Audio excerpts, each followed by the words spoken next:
Hi, welcome to the Renegades Fan Zone. I'm Greg Hudson, and I'm here in the Corona Cantina at Dutchess Stadium with Renegades pitching coach Steve Watson. Now, Coach, the Renegades have recently come off a 35 2/3 consecutive shutout inning streak. What does that say about the quality in this Renegades bullpen? Well, it speaks volumes. First of all, it speaks to the aggressiveness of the pitching staff.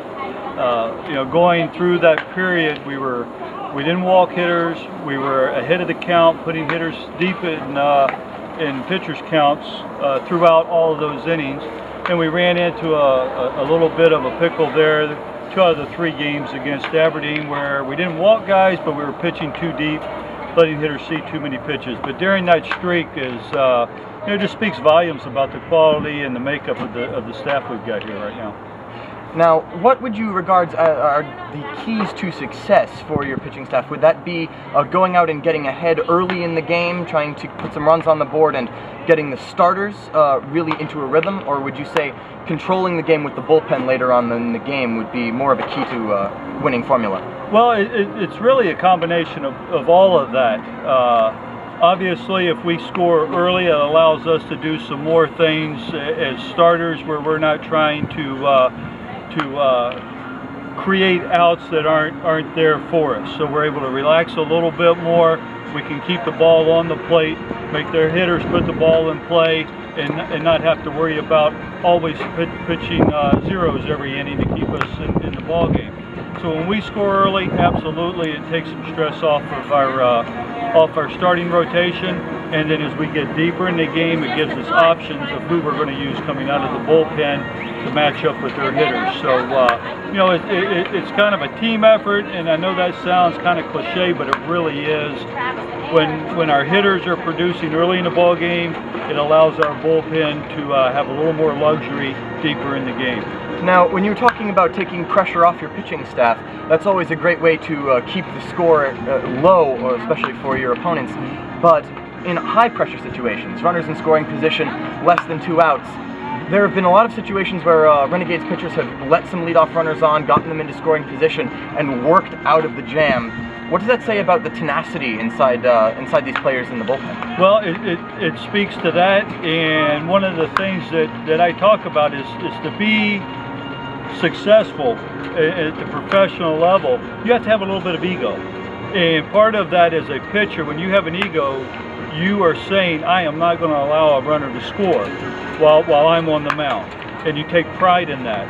And we have a little friendly competition with all of our pitchers. We want our starters, for obvious reasons, to pitch extremely well, but the guys coming out of the pen want the starters to pitch well because they go, I'm going to pitch better than he did. And so you start to get this little competition going amongst themselves, and the game's contagious.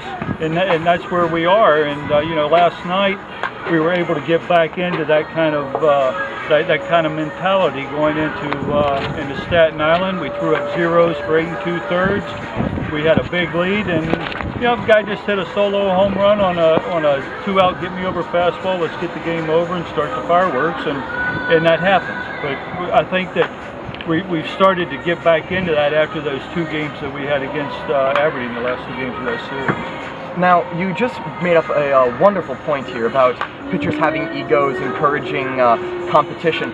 Early in the season, Renegades pitchers have really impressed throughout the league. Jordan Harrison and Aaron Griffin both have been named Pitchers of the Week by the New York Penn League.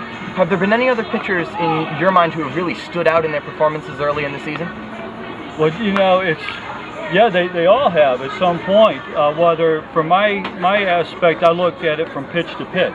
Because if I see a couple of quality curveballs out of a guy, then that's what we've been working on. I'm going, he's starting to get it. Or whether it's a changeup or locating fastballs. One of our key guys have been Hands coming out of the bullpen. He's come in some tough situations and has pitched extremely well. Corey Jordan.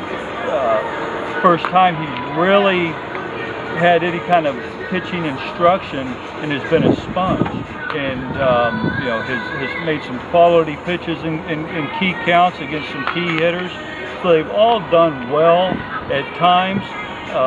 Fortunately, we've been able to one guy back up the other guy with those quality pitches. But to single one guy out the way we've been pitching at this point, I really can't do it because they've all contributed. Well, team pitching seems to be the key to success here for the Renegades at the Dutch. For the Renegades Fan Zone, I'm Greg Hudson. Great thanks to Steve Watson for joining us today. For everything on your Hudson Valley Renegades baseball, go to the Fan Zone at renegadesfanzone.webs.com.